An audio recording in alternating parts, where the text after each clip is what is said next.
आप सभी का मेरे वीडियो में एक बार फिर से स्वागत है। तो आज हम आपको जानकारी देंगे आरएसएस की स्थापना। राष्ट्रीय स्वयंसेवक संघ जो है एक बड़ा संगठन है अपने हिंदुस्तान का, तो उसके बारे में आपको कुछ जानकारी देते हैं। फैक्चुअल रहेगा ये वीडियो। तो जैसा कि आपको बता दें, ये संगठन जो स्थापित हुआ था हेडगेवार के द्वारा स्थापित हुआ था, जिनका नाम था केशव बलिराम हेडगेवार, ये पूरा नाम था इनका। तो 1925 में नागपुर में ये संगठन स्थापित होता है। और बात की जाए कि इस संगठन की स्थापना जब 1925 में हुई तो इसका उद्देश्य क्या था, ये बहुत महत्वपूर्ण, क्योंकि जितने भी संगठन स्थापित होते हैं उनका कोई न कोई उद्देश्य होता है। तो ऐसे ही आरएसएस का भी था।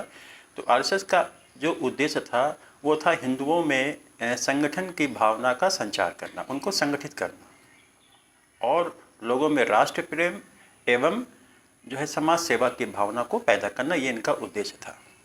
अच्छा उद्देश्य था।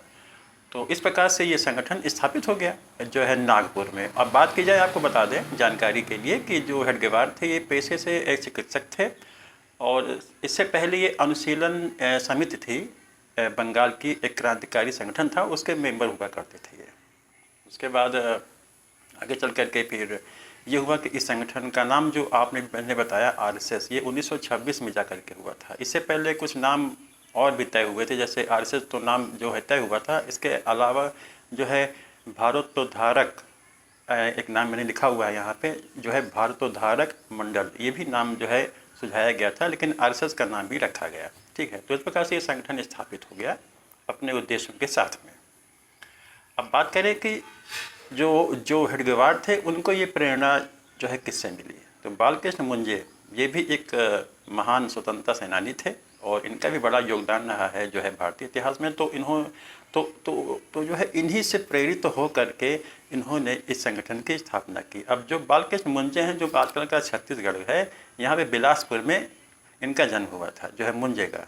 ठीक है, उसके बाद ये महात्मा गांधी से भी जुड़े जो है कांग्रेस के साथ में, लेकिन जब तिलक की मृत्यु हो गई तो तिलक की मृत्यु के बाद जो है मुंजे ने कांग्रेस को त्याग दिया। सबसे बड़ा मुद्दा ये था कि वो जो है महात्मा गांधी के दो सिद्धांतों से सहमत नहीं थे।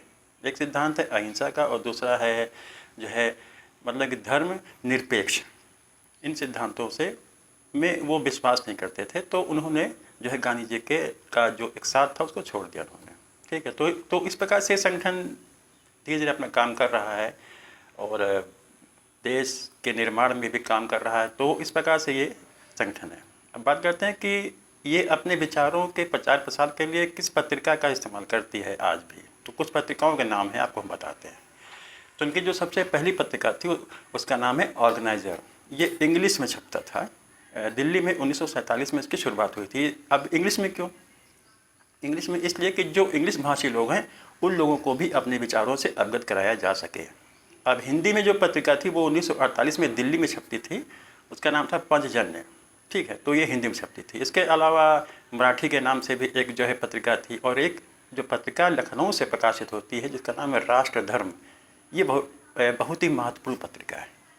ठीक है, तो इस प्रकार से एक जानकारी थी आप लोगों के लिए आरएसएस की स्थापना जो कहाँ हुई और किसके द्वारा हुई और किससे प्रेरित मतलब कि होकर के हुई। तो इस प्रकार से ये आरएसएस के बारे में एक संक्षिप्त एक वीडियो थी जो मैंने आप लोगों को बताई। आप लोगों को कैसा लगा लाइक करें और शेयर जरूर किया करें ताकि और लोगों तक भी ये जानकारी ये पहुँचे। आप सभी को बहुत बहुत जो है एक बार फिर से धन्यवाद। Thank you.